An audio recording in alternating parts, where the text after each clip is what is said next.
इस बार राष्ट्रोत्सव समिति का शानदार 28वां वर्ष रहेगा और स्वर्गीय विजय पांडे जी मेरे पिताजी और उनके टीम द्वारा ये सन 96 से ये कार्यक्रम आज तक संचालित है और पूरा राष्ट्रोत्सव समिति इस कार्यक्रम के लिए तैयारी में जुट जाता है, जुट भी गया है। हमारा इस बार का सबसे अच्छा कार्यक्रम हम लोग जो करने वाले हैं वो इस बार की आतिशबाजी होने वाली है, जो जापानी तकनीक से होने वाली है और बहुत शानदार आतिशबाजी देखने को मिलेगा।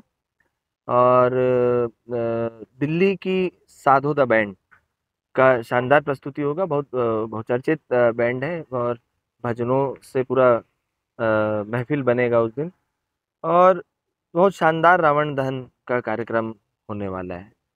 रावण कितने फीट के रहते रावण 51 फीट का रहता है हमारा। हैं? कितने दिन का ये आयोजन है? एक दिवसीय।